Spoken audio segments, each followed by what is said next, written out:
What if I told you the most stolen from movie in history was made by a doctor with almost no money? In 1979, George Miller made Mad Max for about $400,000. It earned over $100 million. Suddenly, every producer on Earth wanted a piece, so they copied it. Same deserts, same leather, same spiked-up cars in the dust. They took the whole recipe and just scratched off the name. Here are 20 of the most shameless fakes. Number 20. Cherry 2000, 1987. Let us start with the fancy one. Cherry 2000 had real money, real stars, and a real studio behind it. So why does it feel so familiar? Because under the shine, it is pure wasteland. The hero is a rich man whose perfect robot girlfriend breaks down during a wild night. To fix her, he needs a rare part that only exists out in the ruined desert. So he hires a tough tracker, played by Melanie Griffith, to guide him through the danger zone. Out there, it is all sand, gangs, and souped-up cars. Sound like something you have seen before? It should. The comic book that inspired this film was set in a broken, mutant version of Australia. The artists were clearly staring straight at George Miller's work when they drew it. The movie kept that skeleton and painted over it. You get the lone driver. You get the lawless outlands. You get the strange villains who rule the empty roads. The only fresh idea is the sad love story about a man who prefers a machine to a real person. Some fans find that part sweet. Others find it creepy. Either way, strip out the romance and the robot, and you are left with a shiny studio remake of a movie made for pocket change on the other side of the planet. That takes real nerve. Number 19. The Blood of Heroes, 1989. This one is a trick. The poster promised a Mad Max clone. The trailers showed a grim desert, ragged fighters, and a world after the fall. Fans bought their tickets expecting car chases and mohawks. What they got was a sports movie. The great Rutger Hauer leads a team of players who travel from town to town in the dead world. They do not race cars or steal gas. Instead, they play a brutal game where they must jam a dog's skull onto a spike while rivals beat them senseless. It is bloody, dirty, and strangely serious. The writer was David Webb Peoples, the same talented man who helped write Blade Runner and later Unforgiven. So this is no cheap fake thrown together in a weekend. It has real ideas about class and struggle and giving your body to a game that will break you. But make no mistake about why it looks the way it looks. The torn clothes, the rusted metal, the endless dust. All of it was lifted straight from the world George Miller built. Peoples took the Mad Max frame and hung a completely different picture inside it. That is actually clever. It is one of the few films here that borrows the look but tries to say something new. Still, without Mad Max clearing the path first, this odd little sports tale never gets made. It rode in on someone else's dust. Number 18. She, 1984. Buckle up, because this one lost its mind completely. On paper, She was meant to be based on a very old adventure novel. In practice, it became a fever dream, painted over the Mad Max template. The setting is the usual broken world after the Great War. Society is gone. Tribes rule the ruins. A warrior woman, played by the tough and striking Sandahl Bergman from Conan the Barbarian, wanders through the chaos. So far, so normal for this list. Then the film simply stops making sense.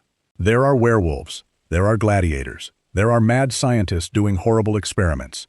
There is a man who can reattach his own chopped-off body parts. It throws every wild idea at the wall and lets them all drip down together. So what holds this circus up? The same skeleton as everything else here. A lonely fighter. A dead world. Roaming gangs looking for a fight. The bones are pure post-apocalypse, even if the meat is total madness.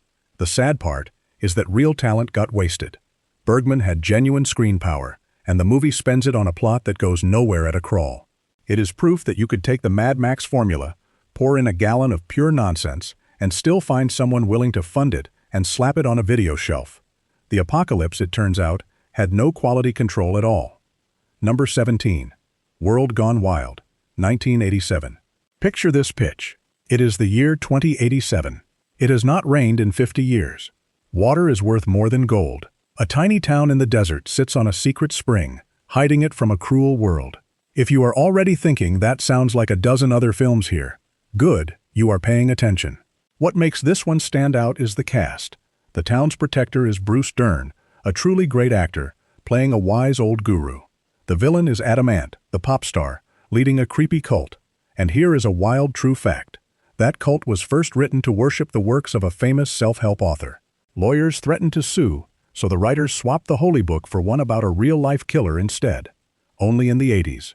When the cult comes for the water, Dern travels to the ruined city and hires a team of misfits to defend the town. A cannibal, a gunslinger, an explosives man. If that plan sounds like the classic film The Magnificent Seven, that is because it is, just dressed in Mad Max leather. The villains even wear white outfits and throw sharp hubcaps like boomerangs, copying famous moments almost exactly. It is silly, cheap, and the script is weak. But a cast this fun almost makes you forget you have already seen this exact story many times on this very list. Number 16. Hell Comes to Frogtown, 1988. Yes, that is the real title. And yes, it is exactly as strange as it sounds. After the bombs fell, most men on Earth became unable to have children. That makes any healthy man incredibly valuable. Enter our hero, played by the wrestling legend Rowdy Roddy Piper, whose character is named Sam Hell. The government needs him for one job: repopulate the planet. To make sure he does not run off, they strap an explosive device to a very sensitive part of his body. Charming. His mission takes him into Frogtown, a place ruled by giant mutant frog people who have kidnapped a group of women. Sam must rescue them and, well, do his duty. Now, this movie knows it is ridiculous. It is played half as a joke. But peel back the frog costumes and the crude humor, and what is the frame holding it all up? A lone wanderer, a blasted desert world, a society clinging to survival, weird gangs controlling the wasteland. It is Mad Max wearing a rubber frog mask and cracking dirty jokes. The whole idea of a healthy hero being hunted as breeding stock had already shown up in serious films on this list. This one just leaned into the silliness and added amphibians. It is a ripoff, no question, but it might be the only one brave enough to admit it was never taking any of this seriously for a second. Number 15. Battle Truck, 1982. Also known as Warlords of the 21st Century. This one comes from New Zealand, right next door to Australia, and the timing is very suspicious. The world has fallen apart after the Great Oil Wars. Fuel is the only thing that matters. A brutal warlord roams the land in a massive armored truck, taking whatever he wants. A lone drifter ends up helping a small, peaceful settlement fight back against him. Deserts, fuel shortages, a hero who does not want to get involved, a giant killer vehicle. If your Mad Max alarm is ringing loudly, you are not wrong. Here is the twist. The director has always insisted this is not a rip-off at all. He claims he made his movie at the very same time as the second Mad Max film, and that both were simply inspired by the real oil crisis of the 1970s. Maybe that is true. It is possible two filmmakers had the same idea at the same moment. But the finished films look like cousins, and audiences at the time saw one thing: another Mad Max. To be fair, Battle Truck is better made than most cheap copies. It has real tension and a solid look. But that only makes the resemblance harder to explain away. Whether it was a copy or a coincidence, it arrived wearing the same clothes, driving through the same wasteland, chasing the same last drops of gas. Number 14. Steel Dawn, 1987. This is the one with a real heartthrob. The very same year Patrick Swayze set hearts racing in Dirty Dancing, he strapped on a sword and wandered into the wasteland for this. The plot could not be simpler. A quiet drifter with no name crosses the desert. He finds a small group of settlers who control a precious source of water. A greedy warlord wants that water for himself and sends thugs to take it. The drifter reluctantly stays to protect the settlers. If you have ever seen an old cowboy movie, this is the classic tale of a lone gunman defending helpless farmers. In fact, it is basically the Western Shane, with the guns swapped for swords and the frontier swapped for a nuclear wasteland. And that wasteland setting? Borrowed directly from Mad Max. Here is a detail that gives the whole game away. The music was written by Brian May. Not the guitarist from Queen, but the Australian composer who scored the original Mad Max films. So the same man who gave the copy its sound had already given the real thing its sound. Swayze looks great and swings his sword well, but the movie is stiff and slow. It cannot decide if it is a cowboy tale, a samurai film, or a Mad Max clone, so it tries to be all three at once. In the end, it is a romance novel cover model lost in someone else's desert. Number 13. 2020, Texas Gladiators, 1983. First, a warning. There are no gladiators in this movie. There is barely a plot. And despite the name, it was filmed in Italy, not Texas. Welcome to the wonderful world of Italian rip-offs. The setup is standard. After the Great Atomic War, the world is a lawless desert. A band of tough rangers tries to protect the innocent from cruel gangs. A fascist warlord and his army want to enslave everyone left alive. Our heroes fight back. Simple enough. But the film piles on so many random ideas that it turns into a strange stew. There are villains dressed like soldiers with bulletproof armor. There is a deadly game of Russian roulette copied straight from a famous war movie. And near the end, a tribe of Native Americans shows up out of nowhere to defeat the armored bad guys using only bows and arrows. Yes, really. Holding this mess together is the exact same frame as every other movie here. The barren wasteland, the heroic wanderers, the evil gangs fighting over the ruins.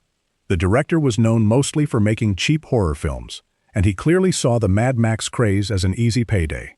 He was not wrong. These movies were fast, cheap, and profitable. Quality was optional. So we ended up with a Texas that is really Rome, gladiators who never fight, and a plot that seems to have been written during a lunch break. Number 12. The Aftermath, 1982. This one steals with a straight face. A group of astronauts returns home from a space mission to find a nasty surprise. While they were gone, the world blew itself up. Earth is now a ruined wasteland crawling with mutants and violent criminals. That opening idea is lifted from Planet of the Apes. But once our heroes are on the ground, the film settles into the pattern we now know by heart. A desolate world. A small pocket of survivors trying to stay decent. And a gang of savage bikers terrorizing everyone. Here is where it gets bold. The Mad Max villain was a memorable, twisted biker boss named Toe Cutter. So what does this film name its own leather-clad gang leader? Cutter, played by the great character actor Sid Haig. They barely even changed the name. That is not a wink at the audience. That is a straight copy with the serial number half scratched off. Now to be fair, the movie is better than you would guess. The direction is decent, the mood is grim, and it takes its sad little story seriously. It is not just lazy trash. But the bones are still borrowed. Swap the astronauts for a wandering cop, and you have Mad Max with a spacesuit opening bolted onto the front. It wanted to be its own thing. But it could not resist naming its villain after the one from the movie it was copying. That says everything. Number 11. Dune Warriors, 1991. By now, the maker of this film had built an entire career out of Mad Max copies. His name was Cirio Santiago, and he cranked these out from the Philippines like a factory. This one stars the famous David Carradine, and the plot will sound extremely familiar. In a dry, ruined future, water is the most precious thing on Earth. A cruel warlord wants to seize a small town and steal its water supply. So a brave local woman gathers a team of skilled warriors to defend her people and fight the warlord off. If that sounds like the movie The Magnificent Seven, it should. It is that classic tale of hired heroes protecting a village, just moved into a Mad Max desert. And it is not even the first time this director told this exact story. He made several movies with almost the same plot. Water, warlords, a ragged team of fighters, a town in danger. He simply changed the actors and the title and sold it again. You have to admire the hustle, even while you roll your eyes at the repetition. Carradine gives it more class than it deserves, but the action is cheap and the ideas are second-hand. This is the mutant cousin of a great Western, wearing hand-me-down Mad Max clothes. By 1991, the formula was old and tired, but as long as people kept renting these tapes, the copies kept on coming. Number 10.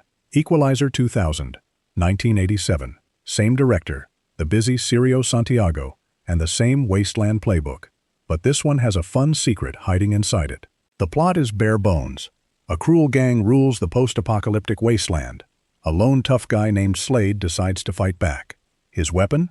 He builds the ultimate machine gun, a super weapon he calls the Equalizer, and declares a one-man war on the gang's garbage leader. That is pretty much the whole story. Desert, gangs, a loner with a big gun. You could describe half the films here with those same words. Oddly, the movie is set in Alaska, but there is not a single snowflake in sight. It is the same dusty landscape as every other cheap copy, just with a different label slapped on the map. Now for the secret. Hiding in the cast is a fresh-faced actor named Robert Patrick. A few years later, that same man would become the terrifying liquid metal robot in Terminator 2, one of the biggest films ever made. Everybody starts somewhere, and Robert Patrick started here, sweating in a fake Alaskan desert in a Mad Max knockoff. That little fact is honestly more interesting than the movie itself, because the movie is exactly what you expect. Cheap, loud, borrowed, and gone from your memory the second the credits roll. It came, it copied, it vanished. Number 9. A Man Called Rage, 1984. Here is a copy so lazy that it copied another copy. The director had just finished making a nearly identical Mad Max clone the year before. Then he simply made the same movie again with a fresh coat of paint. So what changed between the two? Almost nothing. Same desert. Same gangs. Same lone heroes fighting for survival. The one real difference is what everyone is battling over. In these films, the treasure is usually gasoline. Fuel is life. But this movie decided to be different and made the prize uranium instead. That is it. That is the big creative leap. Swap the word gas for the word uranium and call it a brand new film. The story follows two rivals racing across the wasteland to reach a stash of that uranium first. Along the way, there are car chases, gunfights, and all the leather and dust you could ask for. It is competent enough in the way that factory products usually are. But there is not a single fresh thought in it. It exists purely because Mad Max made money and Italian producers wanted a slice of that pie. The most honest thing about it came from the actress who hosted its home video release. She openly admitted, right on camera, that the whole thing was a ripoff. When even the people selling a movie confess that it is a copy, you know you are deep in knockoff country. Number 8. Endgame, 1983. This one is sleazy, cheap, and, believe it or not, a little ahead of its time. The story is set after civilization has collapsed. In the ruined world, the big entertainment is a deadly televised game.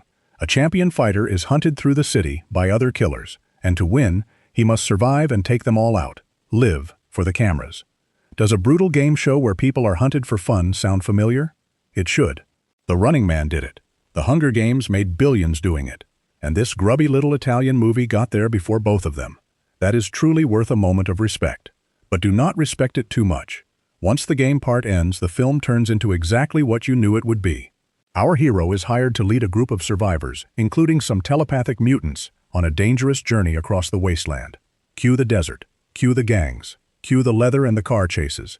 The movie was made by the same director behind the Texas Gladiators mess, and in Italy, it was even sold with a subtitle tying it to the Bronx Warriors films. In other words, it was built from spare parts of other rip-offs. So yes, it had one clever idea about deadly television, but it buried that idea inside the same tired Mad Max desert as everyone else, and drove off into the dust. Number 7. Wheels of Fire, 1985. If you want to see a Mad Max copy that does not even bother to hide, this is it. Once again, we are with director Cirio Santiago, and this time he did not add a single clever twist. He just made the movie. The story is basically the plot of the second Mad Max film with the names changed. A tough, silent hero drives through the wasteland. A gang of vicious road pirates called the Scourge rampages across the land. They kidnap the hero's sister. So he suits up, gets behind the wheel, and smashes his way through car after car and bike after bike to get her back. That is the entire film. Chase, crash, repeat. There is no deeper meaning here. No attempt to say anything. It is a pure demolition derby set in a fake apocalypse. To spice things up, the hero is helped by a psychic woman and a silent little sidekick. But the heart of it is just vehicles slamming into each other in the desert, exactly like the movie it was copying. And that is almost the charm of it. Some copies on this list try to dress themselves up with big ideas or fancy casts. This one does not even pretend. It knows you came for road carnage, so it serves nothing but road carnage. It is shameless. It is empty. And in its own dumb way, it gives you precisely what the poster promised. Number 6. Warrior of the Lost World, 1983. This one is so bad that it became famous for being bad. The comedy show that mocks terrible movies took one look and nicknamed it Sad Max. The hero is a mysterious loner, known only as the Rider. He roams a wasteland ruled by an evil, controlling government called the Omega, led by a sneering villain played by horror legend Donald Pleasance. So far it is standard stuff. But then there is the motorcycle. The Rider's bike can talk. It has a computer brain, a squeaky voice, and a smart mouth. It insults enemies by calling them names like dorks and very bad mothers. Clearly, someone watched the hit show Knight Rider and thought, let us glue that talking vehicle idea onto our Mad Max copy. The result is as goofy as it sounds. And then comes the true star of the film. The bad guys have a giant, unstoppable armored truck called Mega Weapon. This monster machine steals every scene it is in. In fact, audiences cheered louder for the truck than for the actual hero. There is even a moment where Mega Weapon crushes the annoying talking motorcycle, and viewers celebrate.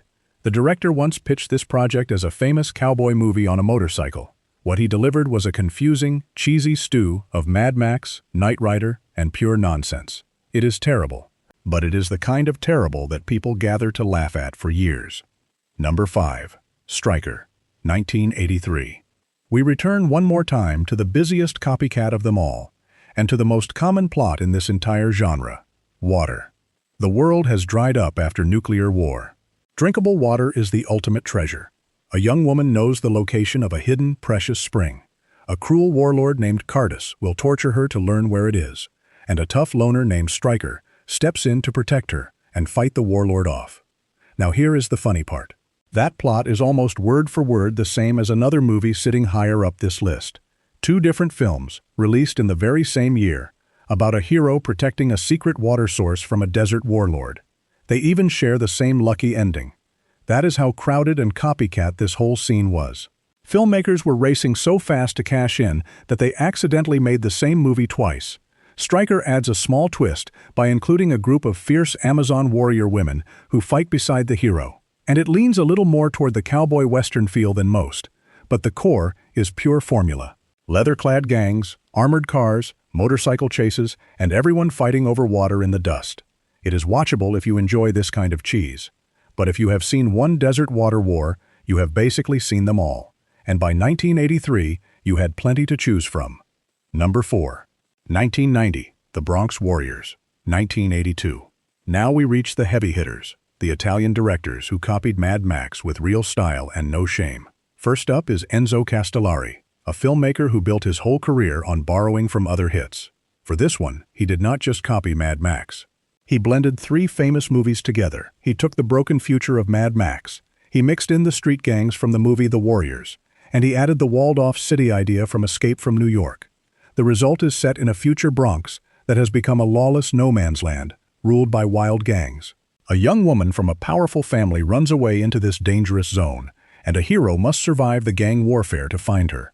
It is grimy, strange, and packed with bizarre characters and outfits. The dubbing is laughable, and the acting is rough, but there is a wild energy to it that many fans genuinely love. This movie kicked off a whole series. Castellari made 2 more films in the same broken world, turning his copycat idea into a full trilogy. He knew exactly what he was doing. He saw 3 hit movies, took the best parts of each, and stitched them into something cheap, fast, and fun. It is a ripoff, absolutely, but it is a ripoff made by someone with real skill and a real sense of showmanship, and it started an entire wave. Number 3. 2019. After the Fall of New York, 1983. This one aimed a little higher than the others, and it shows. It comes from director Sergio Martino, another Italian veteran, and it mixes Mad Max with Escape from New York on a slightly bigger budget. The setup is grim. After a nuclear war, the world is ruled by an evil group called the Uraks. A rebel force fights to save the old way of life. Their big problem? Almost every woman on Earth is now unable to have children. Humanity is dying out. So the rebels hire a tough mercenary and send him on a desperate mission. He must sneak into the ruins of New York City, which the enemy controls, and rescue the last fertile woman alive on the planet. She may be the only hope for the future of the human race. It becomes a race against time through a shattered, deadly city, and it is all built on the familiar frame: the wasteland, the lone hired hero, the roving gangs and mutants, the custom vehicles tearing through the dust. What sets this one apart is that it actually tries. The model work showing the destroyed city looks good. The world feels a bit more thought out than the usual quick cash grab, but at its heart, it is still Mad Max wearing an Escape from New York coat, a hard man sent alone into hell to save what little future the world has left. Number 2. The New Barbarians, 1983. Also sold as Warriors of the Wasteland. This is director Enzo Castellari again, and this time he pointed his camera straight at the second Mad Max film and pulled the trigger. It does not blend in other movies. It just copies the Road Warrior almost scene for scene. The year is 2019, after a nuclear war. A gang of white-clad maniacs called the Templars roam the desert. Their goal is pure madness. They want to wipe out every last human being to punish people for the crime of being alive. A former Templar named Scorpion turns against them and steps up to protect a small group of peaceful religious travelers. He gets help from a tough warrior played by Fred Williamson, who shoots exploding arrows. The look is unforgettable, and often unforgettably cheap. The villains drive around in what are clearly go-karts and dune buggies, dressed up with plastic tubes and spikes to seem futuristic. These machines chase people at a whopping 5 miles per hour. The hero's car even sports a big clear plastic bubble on the roof. It is ridiculous. It is also a total blast. Castellari filmed this in just a few months, right alongside his other copies, treating the whole Mad Max craze like an all-you-can-eat buffet. The result is one of the most gloriously blatant fakes on record. It saw the Road Warrior and said, "We will have exactly that, but sillier." Number 1. Exterminators of the Year 3000, 1983. Here it is. If there is one champion of shameless Mad Max copies, this is the film most fans crown. It hits every single beat of the Road Warrior, with almost no shame at all. The world is a burned-out desert, ruined by nuclear war. The one thing everyone needs and nobody has is water. A lone, tough hero drives a souped-up muscle car straight out of Mad Max. Riding along with him is a young boy. Sound like a certain famous feral kid? It should. Together they face a cruel gang of raiders called the Exterminators, who live only to spread pain across the wasteland. The hero reluctantly agrees to help a group of desperate survivors find and guard a source of water. That is the whole movie. Every piece of it is borrowed. The muscle car, the desert gangs, the precious water, the reluctant loner, the kid's sidekick. Even the poster gave up the game, proudly promising a look at the new breed of road warriors. They were not hiding it, they were advertising it. The director came from making cheap cowboy films and simply moved the same old tricks into the future. It is loud, and it is copied from top to bottom, and that is exactly why it wins. Of all the fakes that stole the recipe and filed off the name, this one stole the most, and the most proudly. Take a bow. So what does all this tell us? That one small, cheap movie can shake the whole world. George Miller built a desert on pocket change, and dozens of people rushed in to copy his sandbox. Most of these films are terrible. A few are secretly fun, but every last one owes its life to Mad Max. Now it is your turn. Which of these knockoffs actually deserves a watch, and which is the worst crime against cinema? Tell me below.